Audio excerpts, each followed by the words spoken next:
All right, with that, it is time to podcast. Welcome to Survivor Buffs. I'm Adam. I am not being joined by Gideon today. He is moving to New York to start theater school. But don't worry, all you Gideon fans out there, he will be back this weekend where we got a couple of Survivor interviews lined up. But I'm very happy today to be joined by Coach Drew and Justin from the Poogie Podcast. How you guys doing today?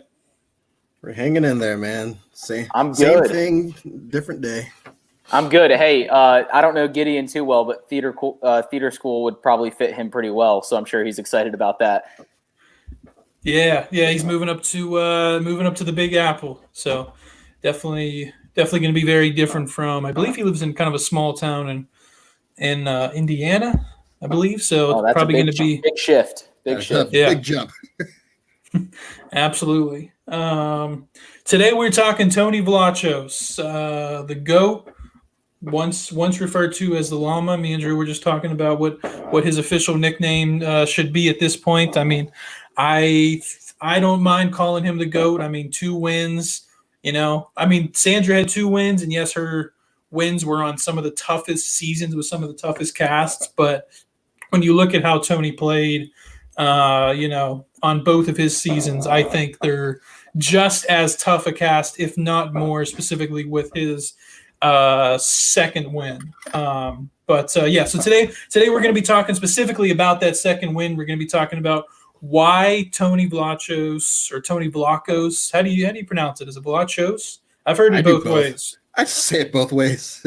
You get it right some days. You get it right. I always said Vlachos. I just never knew Vlachos. Yeah, I said Vlachos at first. Vlachos, yeah, that just it rings a little better. I think Wendell sort of said Vlachos a lot in Winners at War, and that's why it stuck with me. But we'll say Vlachos. We'll say Vlachos for now. That's the consensus pick. But we've each prepared a 20-minute statement on why Tony won Winners at War. So who would like to go first with their statement?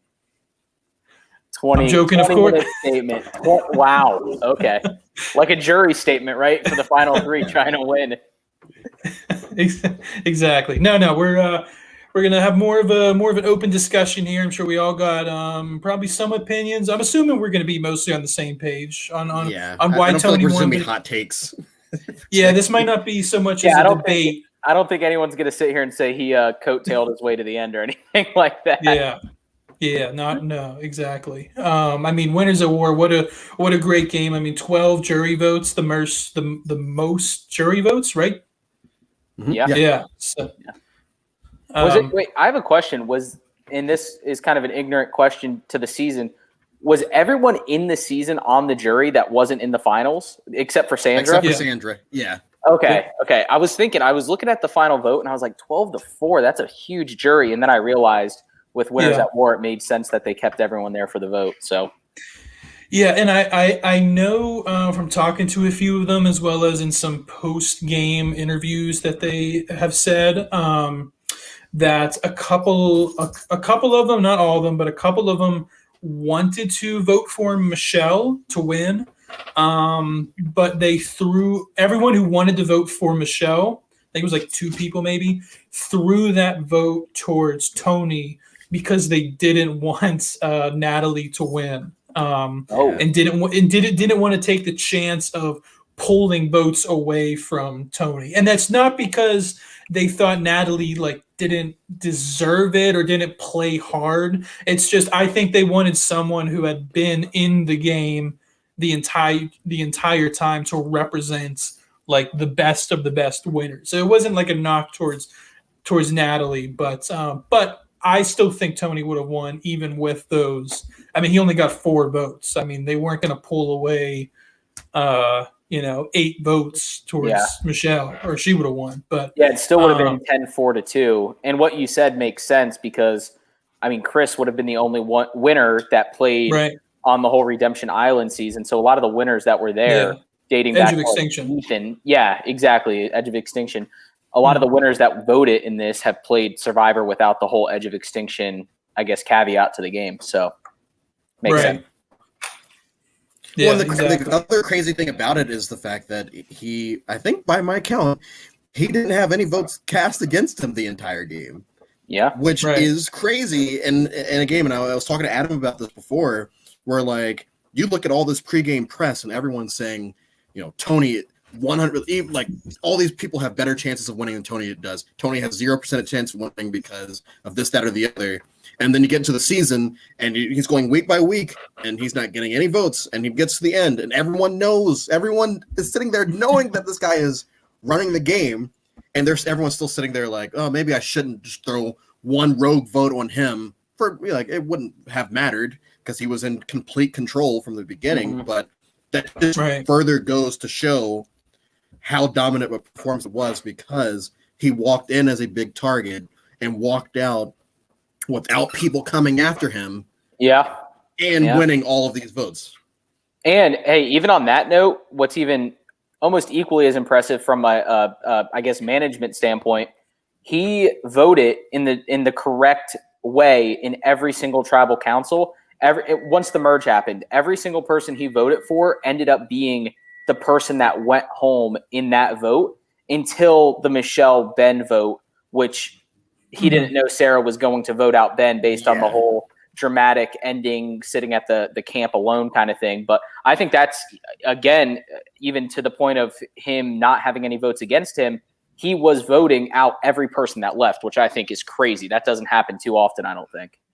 Mm-hmm. Yeah. I guess that just shows some control of the game. Like he knew, he orchestrated so many moves that he knew exactly kind of what was happening, and that ultimately helped him become the winner. So, right.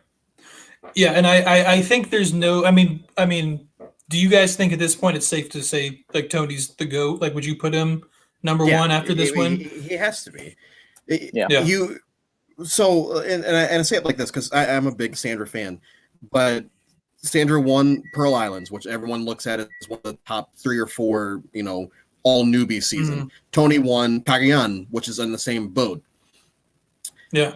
Tony wins Winners at War and is in complete control the entire time. Mm-hmm. Sandra wins Heroes versus Villains, and yes, it's not a detriment to her because she kept trying to get people to flip and win. Yeah. And so it's not her fault that people were on her side. I still understand why she won. I was happy when she won, but the fact that Tony was able to dominate his third time, his all returner season, and she, wasn't able to necessarily do that as much, I would put Tony ahead of her on just that. Yeah, no, I agree. And to kind of put it in sports perspective, this was like the Steelers playing the Ravens for the third time in a season in the playoffs. Like everybody that was in this game had tape on Tony, right? When you look at a Survivor season, that's a highlight tape for the winner. That's what it ultimately comes down to. So everyone that was playing against Tony in this season had really one season. He got voted out, I think, first in Game Changers, but he had a whole second. Okay, so he had a whole season of a winning season of highlights, and to then not get any votes against him is just absolutely absurd. So I think it's crazy. I have a question for you guys. If you had to pinpoint one word to, I guess, define Tony's gameplay, what would it be in your mind? Like, if for me, it's awareness. I'll just start off with awareness. He played with so much awareness, I felt like, in season 40, from being self-aware. He was aware of a lot of the alliances that were forming. I don't know what you guys think, but if there's another word that comes to mind for you guys about Tony's victory. Adam? Awareness is a good one, especially as it relates to Winners at War, like post-merge. I just think I think every single tribal council coming in Winners at War, if you would have asked Tony who all members of the tribe or of the merge tribe, who everyone's voting for, he may have gotten every single one right every single time up until the Michelle votes, which is crazy. I mean, I can't think of the last time that would have happened in like a post-merge Survivor since maybe Boston Rob and Redemption Island. Like that's really the only time I can think of someone having just that much control. Kevin but this world. Game was so Kevin One World. potentially Kim in One World, which was what two seasons after Boston Rob. So even if it is Kim, it's still been quite a bit since we've seen that. I don't think it's happened in the 30s. And it's interesting because Kim and Rob sort of felt like the godfather or like godmother in Kim's case, where they kind of controlled the vote in a very like mafioso, like I want this person gone sort of way. Whereas Tony did it in a much more like manipulated, like passionate way, like relying on a lot of leverage that he had with like his fire tokens and like idol and like friendships with Sarah. Like he convinces people to do things with leverage, whereas like people like Kim and Rob convince people to do things just based on like their power, like how much power they have in the game. Not that one way is better than the other. I feel like there is no like definitive way to win. Survivor. I feel like if you win, then you utilize whatever your best talent is. Like, of course, Fabio is not going to be seen as a great winner because he didn't make all these huge decisions and didn't make all these blind sides and everything, but that's not who he is as a person. Like, he knew who he was, he utilized his resources and stuck with his guns, and it won him the game of Survivor. Does that mean he's a worse winner than someone like Boston Rob and Kim? Probably, but not by much. But no, and I agree with you. Go ahead. Okay, I agree with you, and you even see it in this season where Rob tries to pull the Robfather BS and immediately gets shut down. Mm-hmm. The second time he tries it, because the first time he tried it, it actually worked. Yeah. They're at that tribal. He's like, everyone empty their bags, and everyone just empties their bags. It's like they're not actually going to let this dude run over them this time. They can't let this happen. And then a few episodes after that, he got. The swap happened and he went home. Thank goodness. Not because I don't like Boston Rob or anything. It's just more like there was no way that he was going to be able to do. He wasn't going to treat these people like the J-Brones on Redemption Island. It wasn't going to happen. Yeah. So Tony took, he took the other path of, and he said it a lot throughout the game, where like he drops his threat level, and he doesn't go look for idols, and he just plays himself off as like this goofy character. Like, yeah, we'll take care of Tony eventually, but he's goofy right now, so it's fun. And then all of a sudden, it's like he blindsides Sophie, and it's like, oh, Sarah's pissed off at me. Let's go make up real quick, and then she won't hate me anymore. And then that very next round, they're working together again. So that's just a credit to him utilizing the social aspect of the game, which was probably his least best, and Cagayan. Yeah, and see talking about the Sophie vote, like that just goes back to my point. Like, he uses leverage to convince people to do things. Like when he had to convince, because it seemed like Nick was kind of the swing vote, so he used the leverage with Nick of like, oh, Nick, you're a what did he say? The lion, tigers and hyenas. Lions and lions. So Nick is very much a hyena. But Tony was like, no, you're a lion. If if we don't get rid of Sophie, she's all those lions are going one by one, and like I'll give you this, and I'll he uses his leverage. And then when Sarah came at him, he was able to rekindle that in like what seemed like one nighttime conversation by, again, using the leverage of their history and of their friendship and of Cops R Us. So it's like Tony realizes that he's good at establishing leverage with players that he plays with and knowing when to use which pieces of leverage that he has. So again, it's just he found out early on, I think, in Cagayan what it took for him to win. And I don't think his Cagayan game is really that much different than Winners of War. I just think he took things a lot slower at the beginning. In Cagayan, chaotic this season. Yeah, for sure. But what were you about to say, Justin? Yeah, no, I was just thinking the fact that he was able to actually kind of like rekindle that friendship with Sarah is just absurd to me. In a season that was all winners, this wasn't like he formed this friendship day 1 to day 20 and it was a newbie and he was taking advantage of this person. Like, this is someone, like, maybe Sarah was playing a little bit emotional at that point. Like, okay, this is one of my friends. I know Tony more than just the Survivor player. So maybe that had something to do with it. But the fact that in this type of season with such experienced players and veteran players, how many times in Survivor have we seen alliances crumble after one bad decision by one player? Yeah. And Tony makes this decision, and then within, like Drew said, a few seconds or a conversation is able to kind of get back on the good side and use Sarah to kind of continue advancing himself in the game.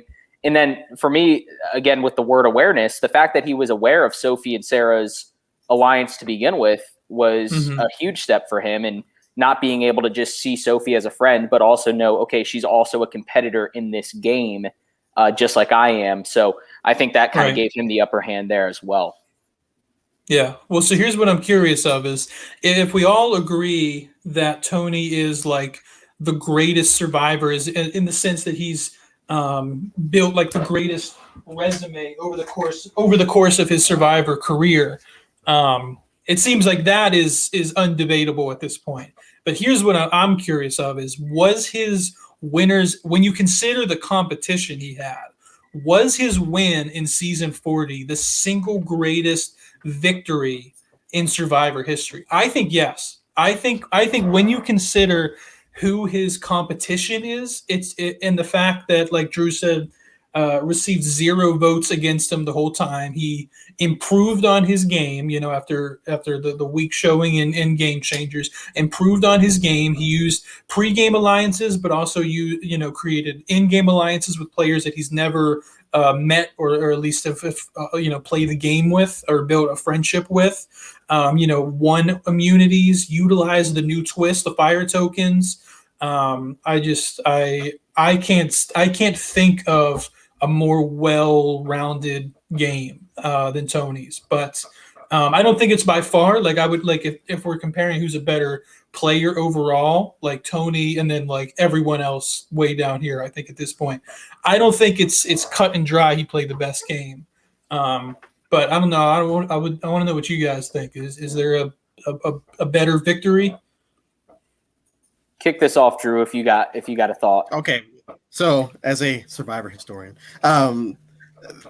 in order of most dominant performances that I, in my opinion, I would go Richard Hatch, then Chris and Vanuatu, and then Boston Rob, Kim Spradlin, and then Tony and 40.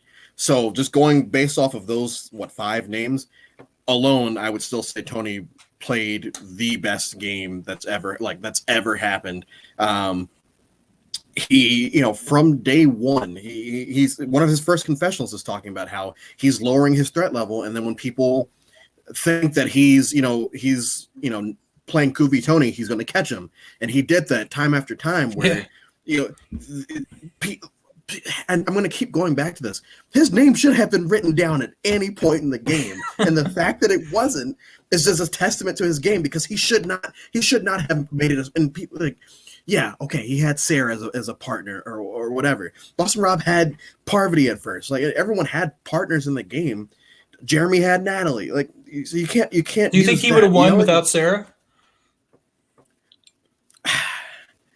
Probably not, but I don't feel like that takes away from him. Because a lot of things a lot of things would happen differently if it was, but I don't think that's a knock on his game. It just shows that he was able to build this relationship with this one person and was willing to go to the end with her, with the possibility of her potentially beating him. I don't think that was going to happen, but with the potential of going to the end with someone that might be looked at more fondly than him, and he was still willing to do that. Like, come on. Yeah, I don't think you can look at the close relationship with Sarah as a knock as to his advancement in the game, because at the end of the day, when you get into Survivor, your main focus outside of winning is to develop those relationships to take you to the end. So the fact that he got as close as he did with Sarah over the seasons that they've played, I think just is a testament to his social game, if more than anything, which just further solidifies his victory as being one of the most dominant. And I think when I remember looking at Tony and Kaigan and then to this season, I never really thought of him much as a challenge beast or a comp beast, as you like to say. And then he won 5 of the last 9 individual immunities in this season. And literally, if there was ever a reason to vote him out, there wasn't ever going to be an opportunity to. From the merge, he won all those immunities and tied with Denise in one of them. He beat Ben and Jeremy in one of them. He won 5 of the last 9 and then won the fire making contest. I think that kind of is going unsaid because of the way he did play the social game. The fact that he did win so many challenges to protect himself, there were so many votes he didn't even have to worry about. And I think that's just a next step in kind of declaring this as the most dominant victory is he won when he had to win. And when he didn't win, he had enough of a social game to protect himself, which goes back to never receiving a vote. So I think that's just extremely impressive. So, yeah, when you can dominate the physical, the strategic, and the social aspect of the game, and win, yeah, come on. Like I said, Chris, we won't go Rich. Rich didn't win many immunities, but Chris, Boston Rob, and Kim, and Tony, in their most dominant seasons, they were winning immunities. Everyone loved them, and they were the strategic masterminds behind the majority of the merge. Even if you don't count, if you don't talk about pre-merge with one of them, if you just talk about merge, they were in complete control the entire time. Yeah. Mm-hmm. I think will give a little bit. I want y'all's opinion on this, and if players don't necessarily do this enough, but there was a point early in the season where he was like vying with Sandra to keep Tyson around as like a shield. Like, I think that's one of the most respected moves, or not disrespected per se, but I feel like it doesn't happen enough. Like, people are too quick to take out the biggest threats, not realizing that they can be shields to be taken out later on, like when you need them taken out. So I just think, going back to awareness, I think he had like a hierarchical awareness. Like, he knew the hierarchy on the island as far as what the targets looked like or what they were perceived as to the other contestants, and just trying to keep Tyson around and keeping people in front of him to live another day kind of thing. I think that was extremely fun to watch as well. Well, speaking of the meat shield strategy, like, who's the greatest utilizer of the meat shield strategy ever? It's probably Jeremy in Cambodia. Jeremy. So when Jeremy uses the same, like, he's the face of the meat shield. He coined the term meat shield strategy. Mm-hmm. So when you think of it, Winners at War, Jeremy, who's his meat shield? It's Tony. Like, Tony is the meat shield, and he still finds a way to beat Jeremy, one of the most dominant winners of not only of recent times at this point, but probably of ever. Of course, beating out Spencer and Tasha with a unanimous vote in Cambodia. I just think Tony. I agree with everything you guys are saying. I think his win is one of the best, if not the best. I had to double check real quick because I thought that he came one short of tying the record. He actually had 4 immunity. Yeah. 4 immunity? Yeah, he might have won. He might have won like an individual reward, maybe, but he was one short of tying the 5 immunity record that I think Mike and Colby have. It's Colby, Ozzy. I want to say Terry. I think that's it. There might be one other person I'm forgetting. I know there's some international. I know there's some international that happened, and of course, I know that Tony, with the hands on the bucket thing. Of course, there was a man and a woman winner, and like Nick basically like kind of threw the challenge so he could get food so that Tony could win. And then there was the other time Tony won when he had some kind of advantage in the challenge that he had won. So of course 2 of his 4 wins were a little bit, but I don't knock that from him, because it's not like you get an advantage, a guaranteed win. There's so many times, actually, I feel like more times in Survivor, when you have an advantage in a challenge, you don't end up winning. Like, there's so many times I see the advantages end up just like falling flat. Like, that person usually makes it far, but like, it's one thing to get an advantage, but to be able to like utilize that and actually pull it off is tough. So I feel like it's important to mention those things, but I personally wouldn't knock Tony at all. And speaking of fire tokens, do you think fire tokens played that big of a role in Tony's victory? I'm curious what you guys think. I don't think so. Well, no, but the fact that he was able to leverage tokens out of people shows that he was a social player. Like, leading up to this, I had to continue to watch. My favorite scene of that entire season, besides the family visit, is him getting the disadvantage from Extortion. the edge. Yeah. And him reading it, and it's like, when he bursts through the jungle and like loses his foot, he slides in the so second, excited. and then he opens it and he's reading it, and he's like, "This is being played on you." And then he gives his confessional where it's like, I've always wanted to extort people because it's cool in movies, and you get to do this and you get to do that. And he's talking with his hands, and then they cut to him getting these tokens from people that are in his real alliance and in his fake alliance. And he's promising them all, that he'll take care of them. And I'm pretty sure he ends up taking care of all of them, financially, game wise. So I don't think that fire tokens necessarily had an impact on his actual game, but the fact that he was able to finesse those tokens, like, come on. I actually think what's funny about that, you talk about him going out and like bargaining to get the tokens.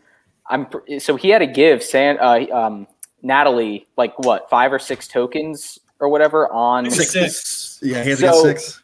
The fire tokens were almost the exact opposite of helping him. Like, she bought an idol with it. The fire tokens could have been the downfall for Tony when it was all said and done, because she got an immunity idol with it, and then she ended up, I think, playing it when Denise ended up going home on the revote, because Ben had 2 that got nullified and Natalie had 4 that got nullified, so Denise went home.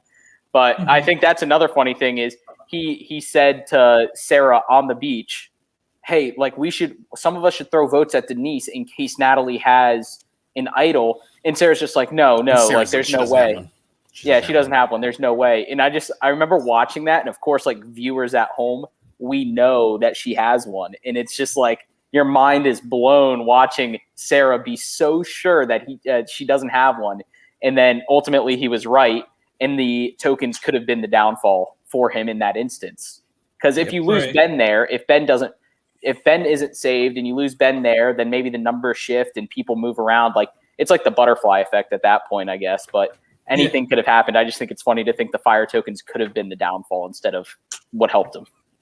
Yeah. Yeah. It was a great episode. And I remember when Natalie, I think because Natalie and Parvati, didn't they kind of like find it together? But Natalie kind of took, because she found it first, and had the clue.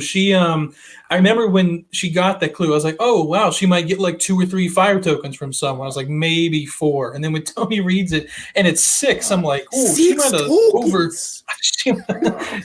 she might have overstepped her. I'm like, I would have just taken and then he tries to get them. Like, okay, he'll scrape together 2 or 3, and he scrapes together all 6, and then wins immunity that same episode. I'm like, this guy might win the game. That's when I knew.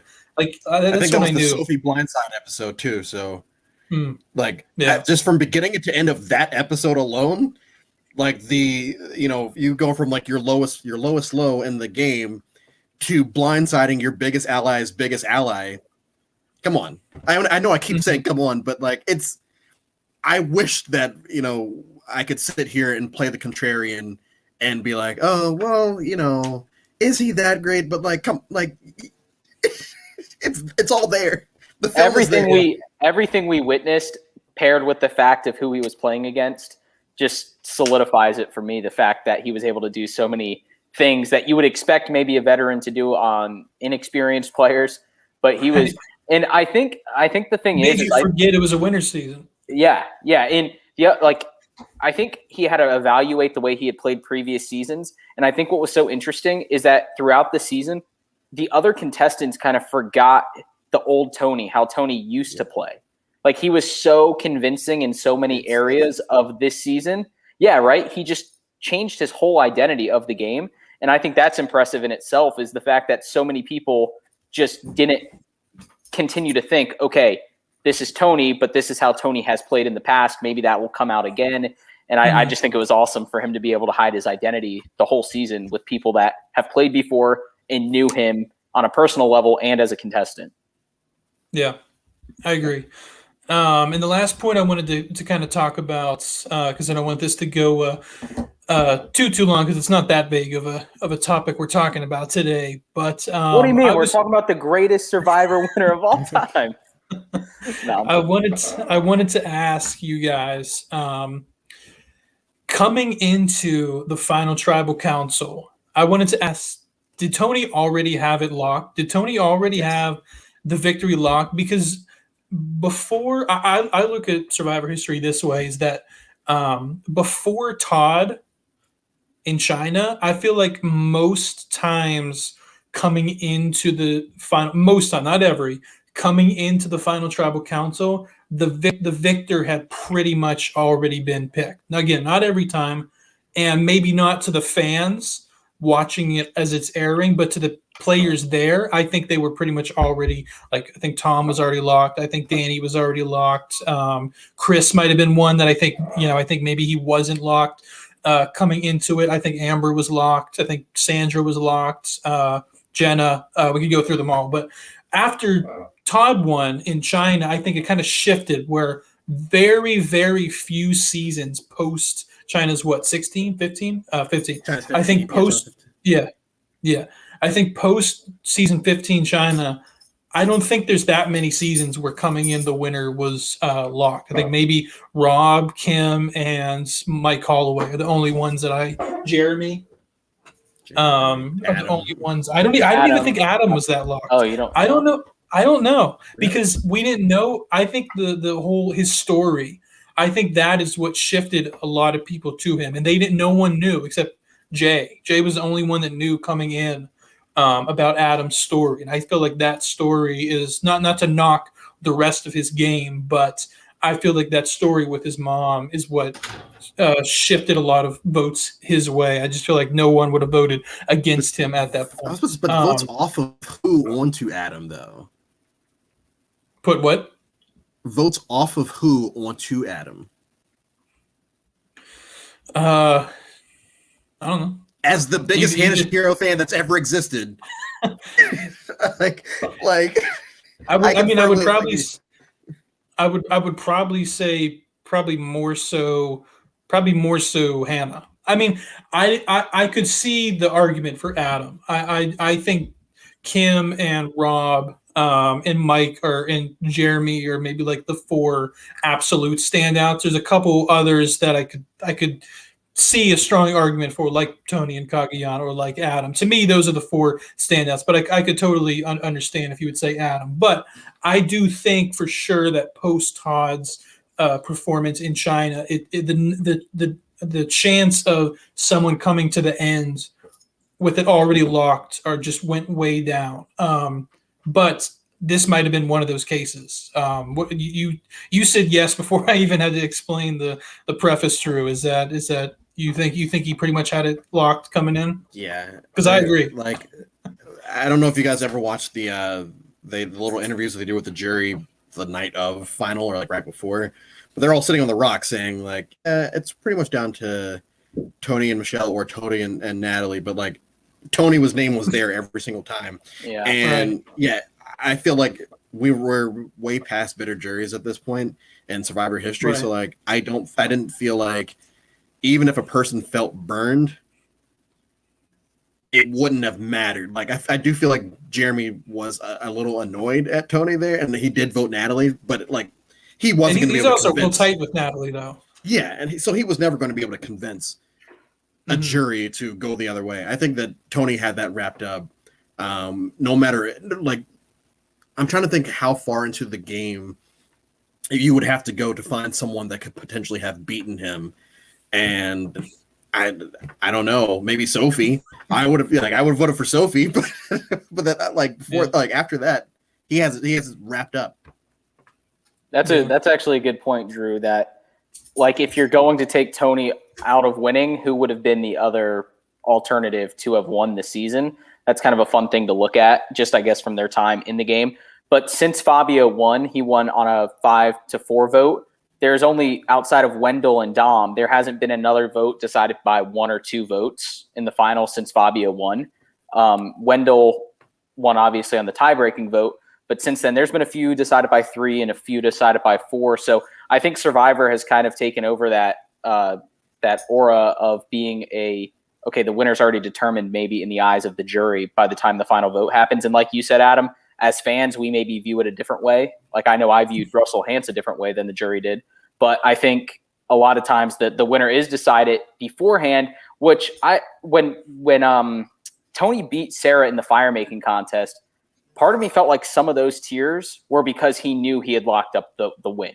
Like, he was very emotional, which rightfully so. One of his best friends was leaving the island. Yeah. But I also think the realization hit him. I'm sitting here with Natalie, who's coming from Edge, and I'm sitting here with Michelle, who doesn't really maybe have enough of a resume, and I just won $2 million, and I just won my second time. And I guess maybe when you're in the moment or as a contestant, you never want to say you won the game, like you have it wrapped up. You're always going to be cautious. Russell. But yeah, right. But I also think part of like maybe his emotions also stemmed from the fact that, okay, Sarah's leaving, that's my friend, but I also just won this season, I think. So yeah, and I get to win it over I guess Zoom. it was. Yeah, over Zoom, awkward. Yeah, and I guess I was kind of looking at it more of a like from a fan from a player's perspective, and I guess you could throw Cochran in there too. I kind of forget his game in Karamoan at times. I think he might have had that locked, but it's funny because in Samoa coming in, pretty much every single person actually wanted to vote for Mick. And then drunk Eric convinced everyone to vote for Natalie. Yeah. Mm-hmm. Drunk Eric Cardona is my favorite jury speech ever because it's just, you can tell he's plastered. Yeah. What's cool is that speech is actually like a lot longer. He actually talked to the jury for like 20, 25 minutes, but of course they had to cut it down to the, and it would appear they did good at finding the best, like minute and a half of his speech. Probably one of, if not the most iconic, like jury to jury speeches that we've seen.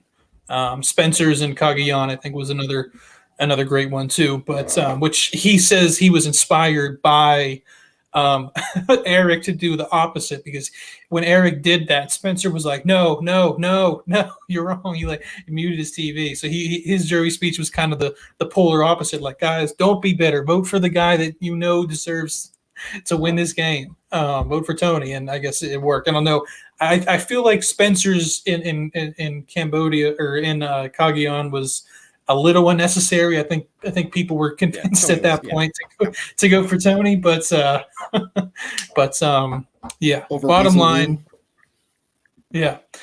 bottom line, Tony, the GOAT, potentially the greatest game ever played. I would love to see him back. I think it might be a bit to see him back for, but if they ever do like a best of the best, like the best to never win, or like if they finish, he's got to come back for like the last season. I was going to say best to never win versus winners or something. That's what I was about to say. Or maybe 40 years from now, we have a bunch of two-time winners and it's all the two-time winners returning. I don't know. I feel like if Tony comes back, it's got to be for something epic, but I just feel like Winners at War, as a fan, I hope it's not the last we've seen of our GOATs. I mean, we thought Tom Brady was done 5 years ago, and he's won like 3 Super Bowls ever since. So Good point. If he can do it, Tony Vlachos can do it. So hey, Adam, I have a quick question for you. Maybe you can cover this on another podcast because this isn't really relating to Tony, but I think this would be a topic I kind of want to hear more about. Is after Survivor 19, there's only been one season where they've done a Final 2 rather than a Final 3. And in those 21 seasons since they started doing the Final 3, there's only been 4 combined votes in the final for the third person. There's only ever been 4 combined since they started doing it. Is that third seat becoming obsolete? And should they just kind of maybe go back to doing the Final 2 to, one, maybe not necessarily take votes away from the winner, but also maybe make it more, I don't want to say competitive either. It's already extremely competitive. But I just think it's an obsolete seat to be in the third seat. It's a great thing to say that you made it to the Final 3. That's awesome. But maybe you cover that on a different episode or something. But just a topic I'd want to hear more about. It's Jacqueline and who are the other people? Or what? Not Jacqueline. Missy. It was Missy. Now you have me thinking about who are the 4 votes. Okay, so I'm looking at it. Scoopin and Lisa. Scoopin got 1. I'm looking at it now. Missy got 1. Will Sims got 1. And Ryan Ulrich got 1. Right. Those were the 4 people, and they only each got 1 vote. So the third chair has only gotten 1 vote 4 times in the last 21 seasons. Mm-hmm. So yeah, no, I agree. I think that'd be a great idea for a podcast. Maybe us 3 can get together sometime and make that happen. I think this is a great discussion. I think we all again not too much of debate going on. I think this was a lot. It just was 40 minutes and 13 seconds of everyone just kind of agreeing, but we were agreeing on who the greatest player was of this thing that we're all so passionate talking about. So it's always a good time. But thank you guys both so much for joining. I think we'll wrap it up there. Appreciate it. Tony Vlachos. Tony the GOAT.